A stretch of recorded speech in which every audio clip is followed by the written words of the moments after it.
Tracer is one of the first heroes that was available in Overwatch at release, and this is definitely reflected in her simplicity compared to some of the characters that came later in the game's history. She's a damage character who is sporting the flimsiest frame in the game, but uses her small stature and teleportation to make up for these weaknesses, along with having the power to do some pretty good damage to other heroes when played properly. Though that's not saying much, since any character can do good damage if used correctly. Essentially, Tracer is a good representation of what damage characters are meant to be. Not as tough as tanks, but capable of putting more hurt on the enemies in exchange. However, Tracer is, in my experience, one of the tougher damage characters to pick up and play. I'm not going to say that she's the hardest, because I really don't believe that to be the case, but she definitely takes some practice to get the hang of, which I did not expect when I started playing her for this video, considering how basic her toolkit is on paper. But to begin to explain why I struggled with Tracer, we need to actually start breaking her down. So let's get started.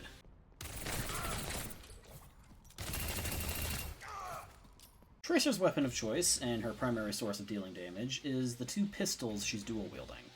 Though the game may call them pistols, they feel more like SMGs, in the sense that they have a high rate of fire with relatively low damage per bullet. When holding the fire button, Tracer fires both guns at the same time, naturally, which is an important thing to take note of when it comes to the numbers. Each bullet that Tracer fires will deal 5.5 damage, which is odd since that's not really how health bars work in this game, but because you are firing both guns at once, no matter how quickly you pull and release the trigger, an equal number of bullets comes out of both guns. Meaning, in essence, every shot you fire deals 11 damage, since you fire 2 bullets at once.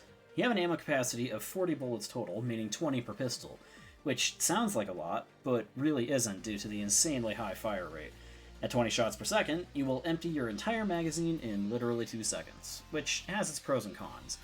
11 damage per shot means that if you land every shot, you will deal 220 damage total, and since the pistols can crit, headshots can improve this number all the way up to a potential 440 damage dealt in just 2 seconds.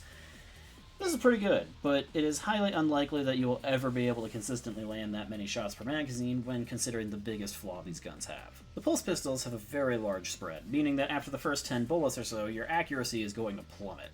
It's nowhere near as bad as something like hip firing a sniper rifle in Call of Duty and watching as the bullet goes pretty much any direction other than forward, but it's still pretty bad. The spread also means that, for one thing, Tracer is not particularly good at range, dealing at best chip damage at mid-range and being completely worthless at long range. But also, more importantly, in the heat of battle, with both you and the enemy constantly moving around and attempting to dodge incoming shots, you're very likely to miss a lot of shots, even in close range, no matter how good your aim usually is. Fortunately, the pistols only take 1 second to reload, but in the middle of a fight that can feel pretty long, considering how quickly you burn through bullets. Basically, the way you're meant to use these is to get in close to deal heavy damage very quickly, making Tracer more or less fall into the assassin category of character, where you flank the enemy team to try and pick off their most vulnerable members, aka the healers. As you might reasonably assume, however, this is not Tracer's only tool for combat, since she'd be pretty pathetic if the pistols were all she had. No, the pistols are good, but become pretty damn great when you combine them with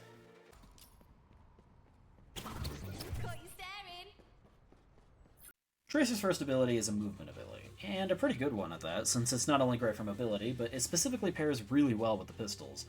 Upon activation, Tracer will teleport up to 7.5 meters in the direction she's moving, allowing for enhanced mobility and evasion. Now, 7.5 meters isn't a lot of distance for a single blink, but that's why you aren't limited to a single blink. You get 3 charges of this ability. What this means is that the ability can be used 3 times in quick succession before you have to worry about the cooldown, though I wouldn't recommend always doing that. Each charge has a 3-second cooldown, which I think might actually be the shortest cooldown on any ability in the game, which is pretty cool. This isn't a lot, but just like with the pistol reload, in a fight to the death, 3 seconds can feel like an eternity. That's why I would heavily recommend being careful with how you use your charges. My first suggestion is to always save at least 1 charge for your getaway, just in case things go poorly. While a single blink won't always be enough to secure a clean getaway, it can throw your opponent off just enough to buy you some time, or at least get you closer to a health pack. Another tactic I usually try to make use of when fighting is to blink between reloads. I picked up this technique from playing Star-Lord in Marvel Rivals, since he plays very similarly to Tracer, and Star-Lord has the ability to do cool flips that will not only make him briefly invincible, but also reload his weapons instantly. Blinking won't reload your weapons, unfortunately, but the basic idea is still there. When fighting someone, I'll empty my guns and then blink to cover the reload, since the teleportation will usually throw off your enemies for the 1 second you need to reload. Repeat this process, and you should be able to output enough damage to kill most squishies before running out of blinks. And you shouldn't be afraid to burn that last blink if you're close to offing your target. That said, you probably won't see super consistent success with this strategy. I certainly don't. So really, you should vary your tactics. I would also recommend that you consider blinking straight through your enemies for maximum evasion, so they have to do a complete 180 to track you again, which can work wonders against tanks especially, since their massive frames makes it much easier for you to land all your shots on them. Now that I've gone through all of that, I want to complain a bit about my biggest problem with this ability, which is something that actually isn't a problem at all. When you blink as Tracer, you teleport in the direction you're moving, not just forward. So if you're moving to the side, you'll blink sideways, and if you're falling back, you'll blink backwards. This is great, since it gives you fantastic mobility and really opens up your movement options, but it's something that I have a minor beef with for entirely personal reasons.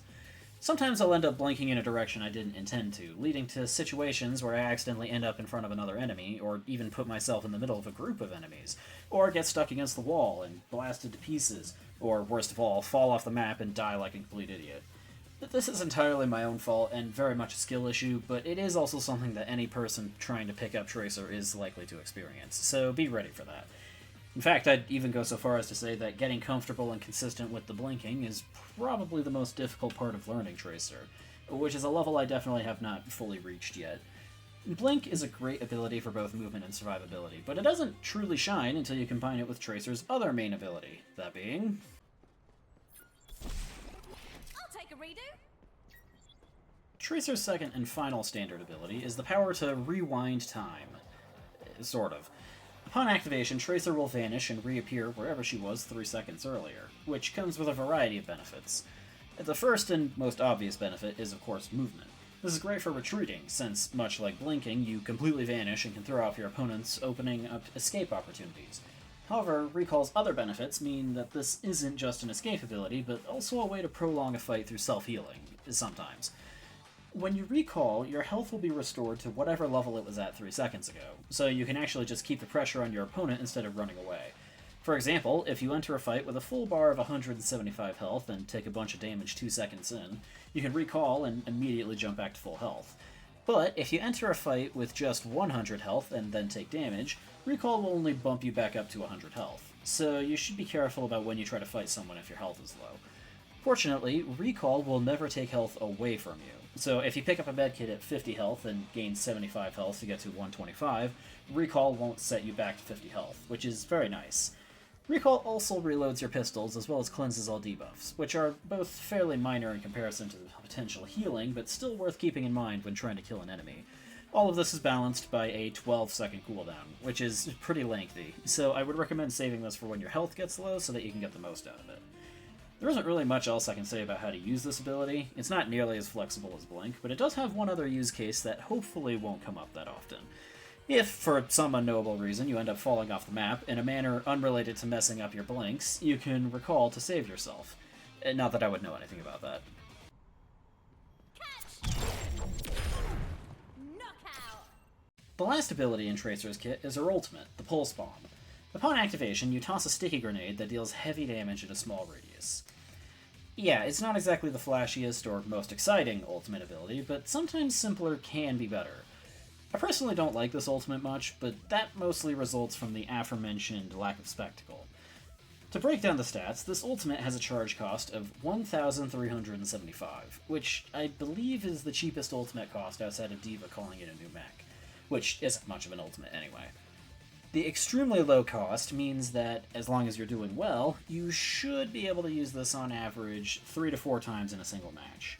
That isn't a guarantee, of course, and it may not sound like much, but most ultimates won't see quite as much activity unless the game really starts to drag on, which makes sense, considering this ultimate is rather weak and quite underwhelming, in my opinion. When you toss it out, it has the potential to stick to enemies, but this can be quite difficult to pull off consistently, since the bomb travels quite slowly and doesn't have much range.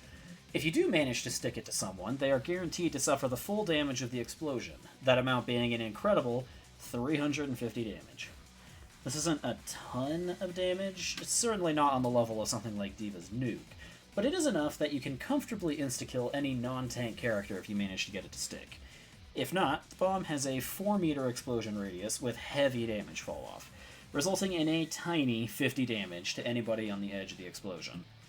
Basically, if you don't stick it to someone, you might be able to get a kill if their health is low enough, but I wouldn't count on it. Because of that, I would say that the best strategy with this is to try and sneak up on someone to stick it to them when they least expect it. Of course, the obvious way to use this is to go for tanks, since their huge mass makes them much easier targets. But if they aren't already low on health, I wouldn't recommend it, since the damage isn't good enough for that.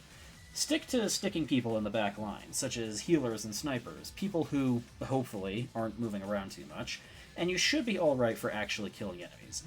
If successful sticks are all you care about, on the other hand, then yeah, tanks are your best bet. You aren't likely to get too many kills, but you should be able to soften them up significantly, which can help your team.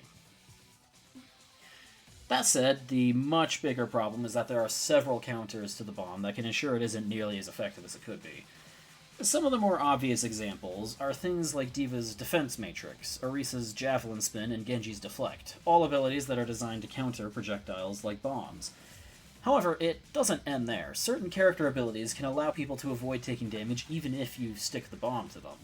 Moira's Fade, Reaper's Wraith Form, and Kiriko's Protection Suzu are all able to remove the sticky bomb and save them the damage. This is just a couple of examples, there are more, and while only about a third of the character roster can do things like this, it is still a frustrating problem you might run into. All it is to say, pick your targets carefully.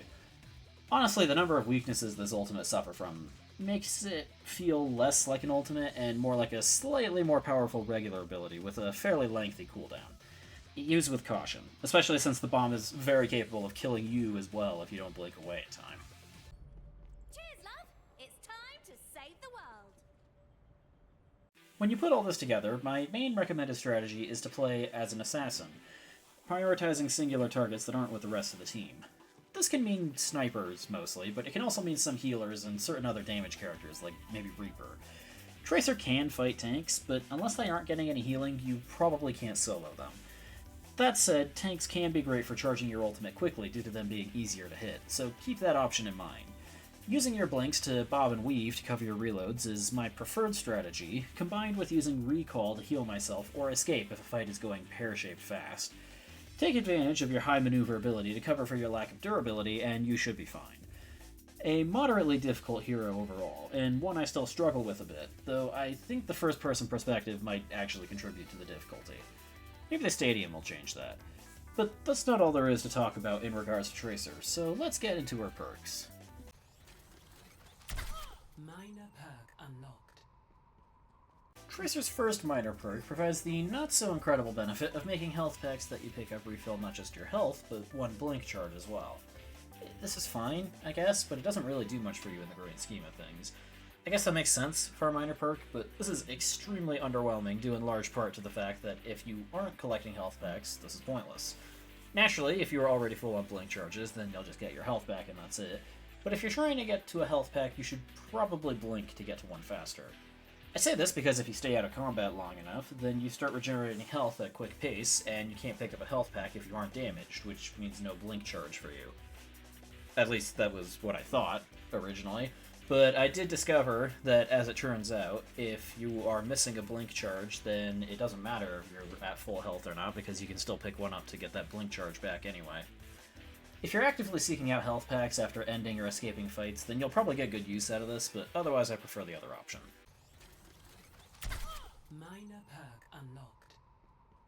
Tracer's other minor perk increases the blast radius of your pulse bomb by 50%, so it goes from 4 meters to 6. This is a very minor bonus, shocking, and I wouldn't normally go for perks that upgrade ultimates, since you don't always get to use those. That said, I do like this one, since the pulse bomb does recharge pretty quick if you're dealing decent damage, and this perk mostly just increases the margin for error when using the bomb. The extra range means that if you miss, the bomb has a better chance to do decent damage to your target. That's all I can really say about this perk, since it's really just a small upgrade that makes your ultimate slightly stronger. Major perk unlocked. The first major perk option upgrades the recall ability, making it refresh your blinks along with all its other effects. This is great, since it means that as long as you get some health back when using it, recall basically gives you a complete refresh in all areas. If you've been using blink the way I suggested, then this meshes perfectly with that strategy, since you can essentially fight for twice as long, at least in theory. Of course, the extra blinks are also a great way to pretty much guarantee an escape if you prefer a hit-and-run strategy. I don't really have much more I can say about this, since it's a very simple perk, and the next one is even simpler. Major pack unlocked.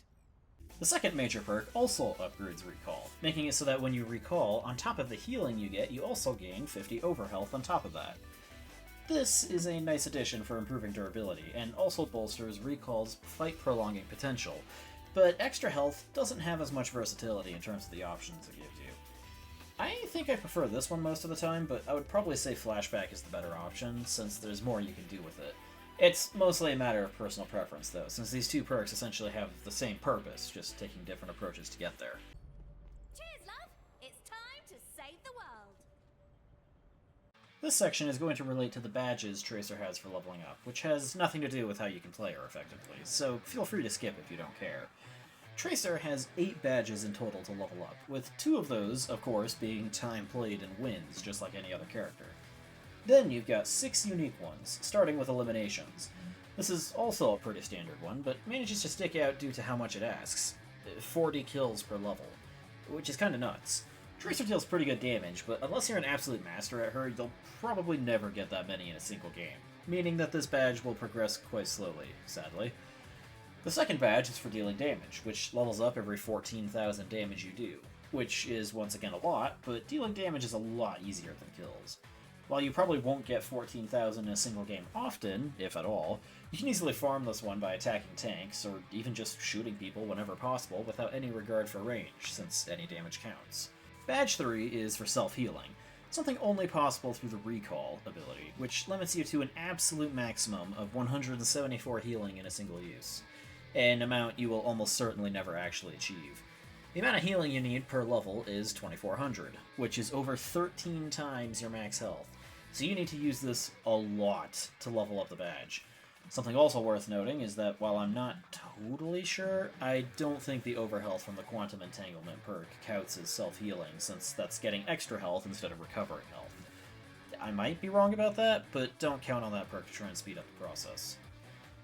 Badge 4 is for recovering health from specifically health packs, and this one wins the Dishonorable Award for being the most annoying. The actual requirement for gaining levels is 900 health, which isn't that much if you're constantly going out of your way to get health packs every time you're injured, but the problem with that is that you have to go out of your way to find health packs. This is a much lengthier process than simply going to a healer or even just waiting for your health regen to kick in, and can result in you becoming a bit of a detriment to your team, since you keep running off to get health and leaving the fight in the process. To maximize efficiency in getting this done, you will need to remember all the different health pack positions on each map, which is no small feat on its own, but it's not helped by the fact that regen can actually get in the way, since if you take too long, your health will come back on its own, and that means less health pack healing received. Very aggravating. I do not like trying to level this badge. Badges 5 and 6 are both tied to the Pulse Bomb, one for sticking and one for killing. Specifically, 3 sticks and 6 kills. This is why I emphasize the whole point about deciding whether you are prioritizing sticks or kills, since you need to do both. But if you're trying to slightly speed up the leveling process, then sticks will give you more bang for your buck, so to speak, and you should target tanks. A fairly standard lineup of badges, with only 2 that you would really need to focus on to optimize leveling, but that health pack one really sucks. Let's try that one more time! Well, I think I've flapped my gums long enough. It's time to wrap this up. On paper, Tracer is an extremely simple character, just like all of the early characters, more or less, but she's definitely on the harder end in terms of actual gameplay. If I were to rank her difficulty on a 5-star scale, like how Marvel Rivals does it, I'd put her around the 3 to 4-star area, but that might say more about my lack of skill than the actual difficulty of the character. But I want to know what you think. Did I forget to mention something about her ultimate? Am I overstating the versatility of Blink? Feel free to discuss in the comments, but in the meantime I have more work to do. Thank you for watching, and I'll see you next time.